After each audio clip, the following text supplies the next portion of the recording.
Hello students, today we are going to see this topic, initialization of variables. So in the previous class we have seen about the functions which are used to uh, represent memory in the memory location. So we have seen fundamental data types and variables. Okay, what are all the variables, variable types, and how the variables are declared. Everything we have seen in the previous class. Now today we are going to see this initialization of variables. Okay, so initialization of variables can be done. Okay, so what is meant by initialization? Okay, initialization means assigning a initial value to a variable during its declaration is called initialization. So while declaring a variable, so a variable is declared because uh, this variable is going to have this type of data.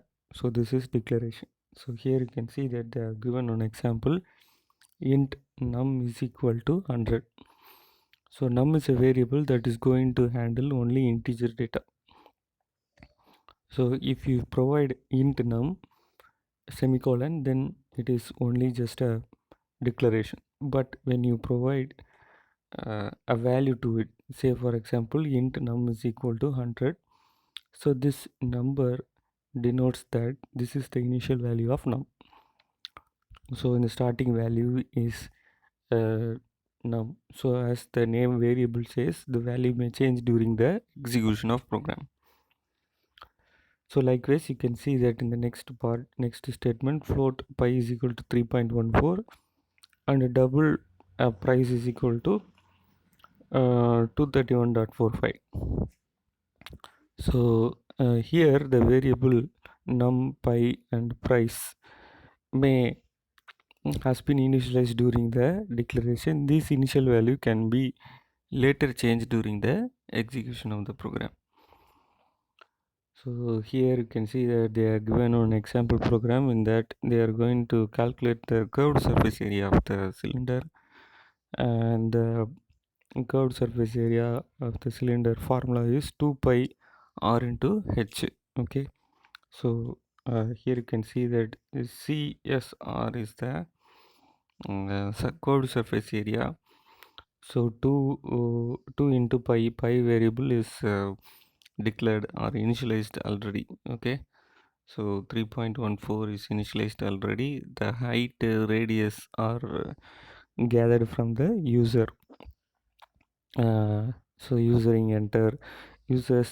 are entering radius 7 centimeter and height is 20 centimeters, and you can see that the value of curved surface area is 279.2 square centimeters. Okay, so this is a way of initializing a value, initial value provided to the variable at the time of declaration itself is known as initialization value. Variables that are the same type can be initialized in the single statement.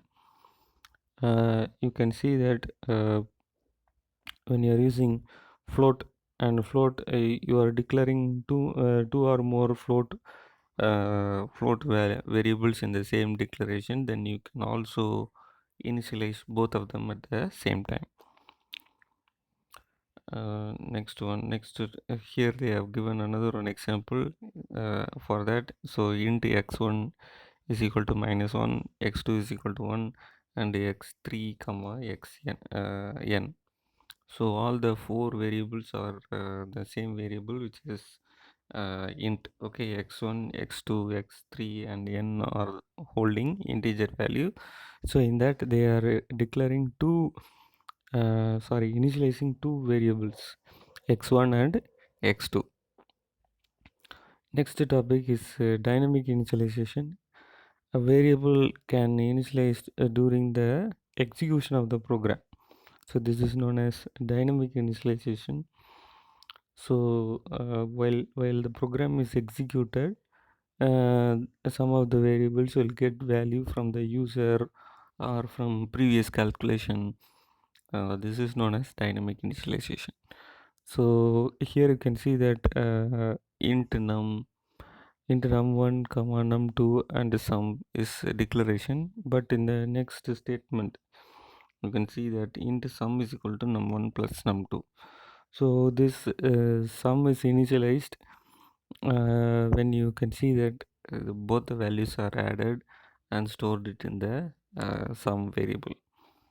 So this is known as uh, dynamic initialization, and you can also see this dynamic initialization in the calculation of perimeter, okay, of a circle, perimeter and area of the circle.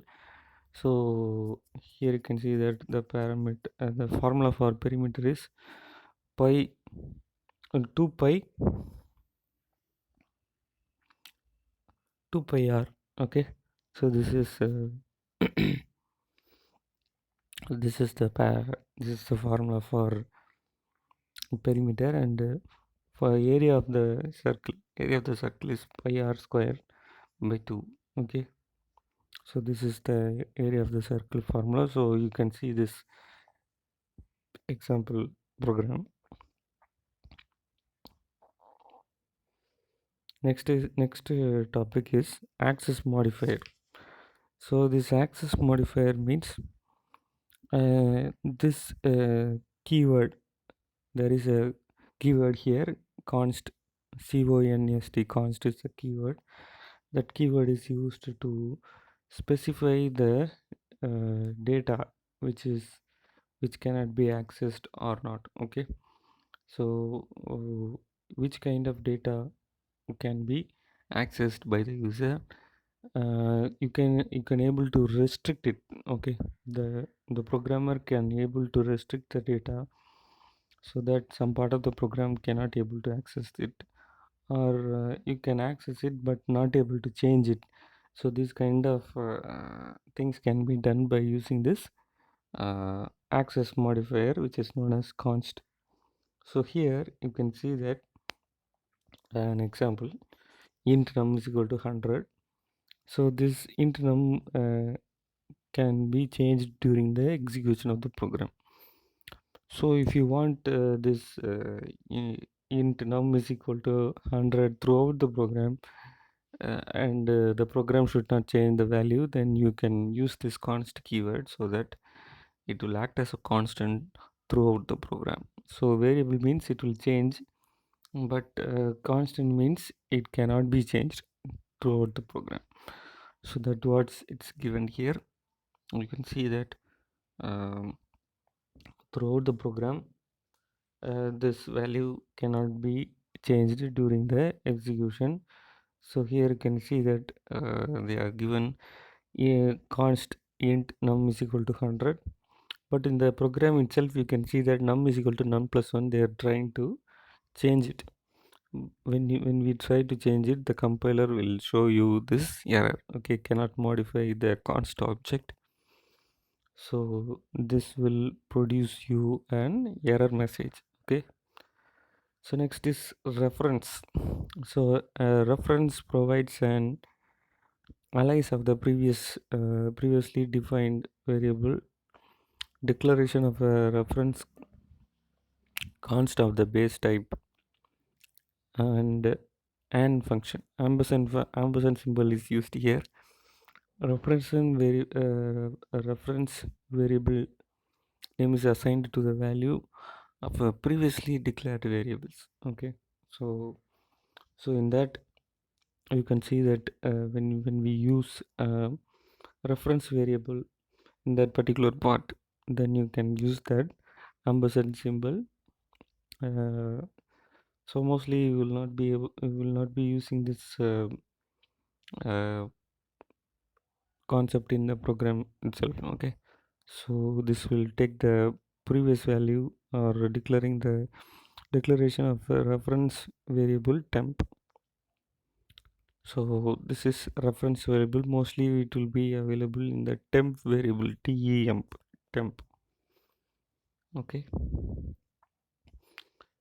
and you can evaluate yourself what are modifiers and what is used as uses of modifiers. Okay, so we have seen access modifiers, and const is the keyword. Okay, so these are all the questions that you can find the answers inside the book itself. So next is formatting output. So formatting output is a very important in the development of output screens for easy reading and understanding. Manipulators are used to format the output of any C++ program. Manipulators are functions specifically designed to use for insert and extraction operator. So there are some functions that are useful to display the output in a neat way or in a regular way. So these kinds of functions are endl. Yes, the setw. Endl means end of the line, and setw means set with.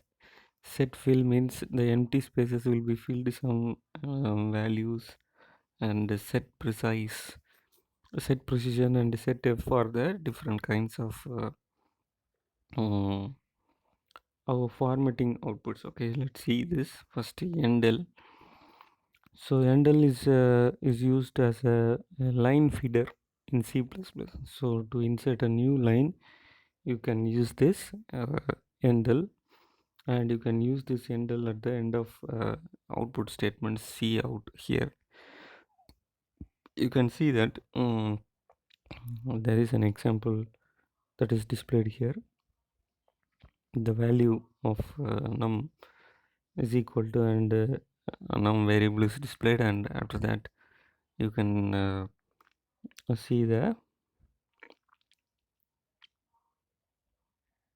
you can see that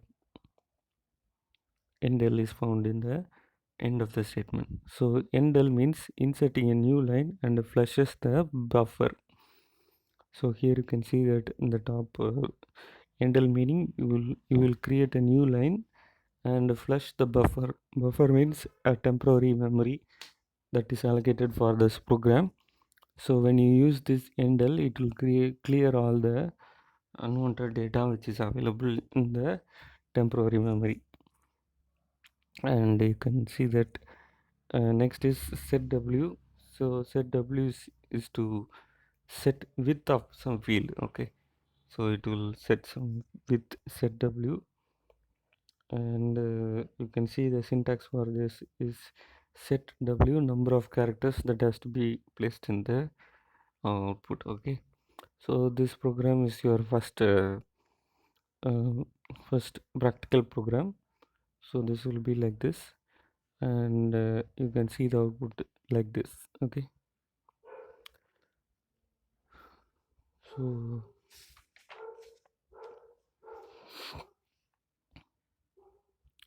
so the explanation for setw is given here. So in the box cout setw25 is given here, and after that basic pay is given here, and then setw10 is given here, and then basic variable will be printed, and then endl will be provided ul. So here you can see that the output is providing you this field 1 with 25 spaces. Okay, so all the things will be printed in this 25 spaces within. Okay, so basic pay will be introduced within this 25 spaces, and after that you can see that 10 spaces will be provided to print the basic pay. Okay, so this will create a formatted output like this in the previous output. So in the previous output you can see that all these things will be printed in the same line. So this same line will be created by using this set w. Okay, next is set precise. So when you are set precision, okay, sorry. So when you are using this float data type, like 1200.123, so this kind of value can be even more precisely provided by using five decimal digits after the decimal point. So this can be altered or modified by using this set precision function.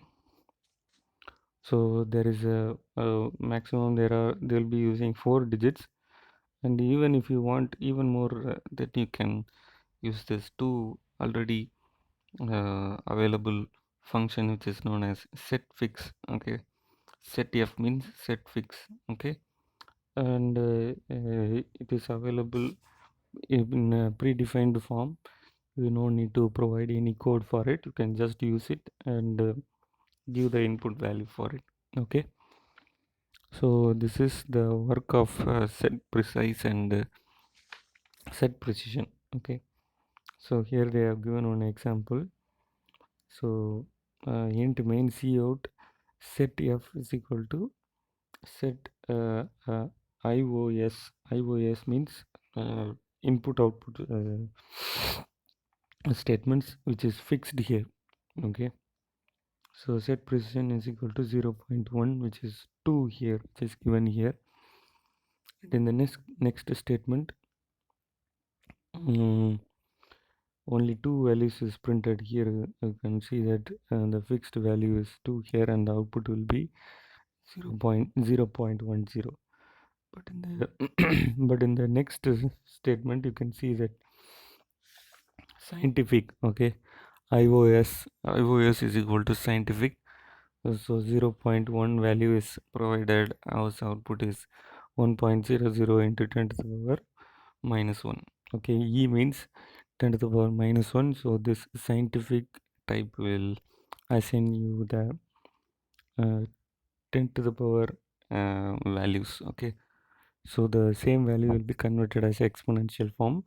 So that is known as scientific method in set precise function. Okay, so with this we'll finish the class today. We'll see the expression. uh, so there are some types of expression. uh, so these are all the different types of expression. We'll see that in the next class. Thank you, students.